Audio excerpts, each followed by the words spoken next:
Hey VBC volunteers, my name is Nick Ransom and I'm on staff here at Kids Corps here at the church, and I am super excited about our VBC theme for the summer. It's Jesus and Me. We're talking all about kindness, and this theme is based off the book Wonder and then the book that went along with it, Augie and Me. And we're just going to talk about how we see Jesus showing kindness to his ministry on earth and wanting our kids to show that same kindness when they are out and about in their community. And I'm also excited that you have decided to volunteer and be a part of VBC this summer for a week. We know it's given up a significant amount of time, so we are grateful for that. And this quick little video is to give you 7 tips for a successful experience during VBC week. So here we go. Number 1 is establish guidelines in your group, all right? With your kids, let them know what you're expecting from them, whether it's listening when other people are talking, whether it's walking in a line when we're moving from station to station, whether it's raising your hand if you have something you want to say. Letting your kids know what those expectations are on Monday and actually every day and going over those, well, I think will really help your group flow better, and then just help them understand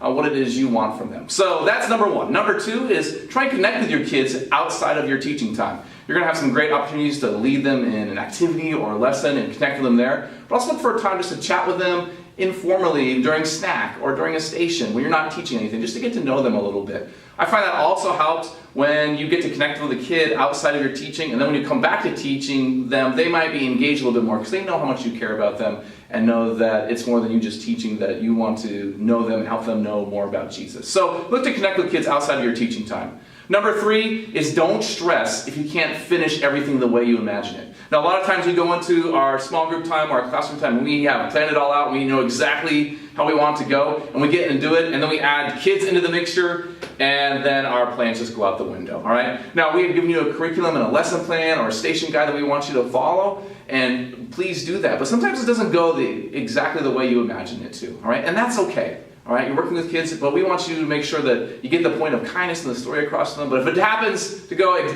totally different than how you planned, don't stress. You obviously have another day too, generally, because we have 5 days of VBC. So don't stress if it doesn't finish. You don't finish the way you imagined it would. Number 4 is pray.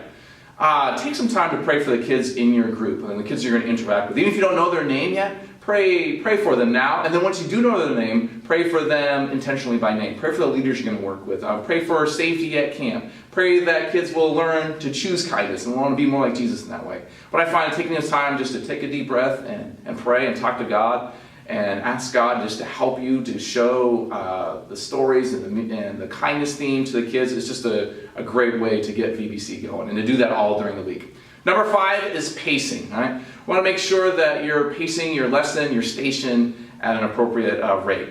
Generally, we say for each year that a kid has been alive, they have about 1 minute for an attention span. So if a kid is 7 years old, they have about a 7-minute attention span, right? And we've kind of written that into the curriculum to give you time to keep moving things and keeping kids on their toes. Even if something's going really great, don't drag it out too long so the kids are like, oh, I'm tired, this thing was fun, but now I'm tired of it. You'd rather have it end early, like, oh man, I wish we could do that some more, than dragging it out too much, right? So just remember your pacing and don't spend too much time on any one thing.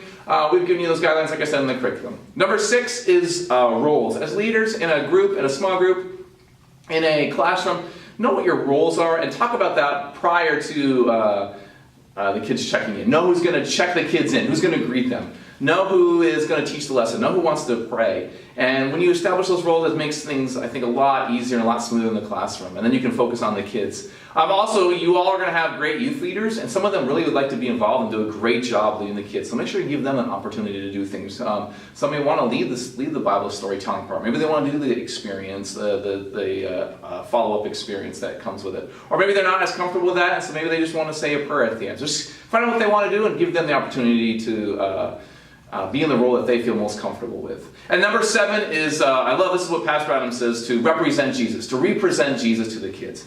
And so just remember, above all else, that we want to represent Jesus well to the kids. And we want to show them that Jesus loves them and cares for them, that Jesus showed kindness while on earth, and that we should do the same. So if you can't remember any of these, just remember that we need to represent Jesus well during VBC week. Thanks again for serving. We will see you soon, and then I'll see you a lot during the week of VBC.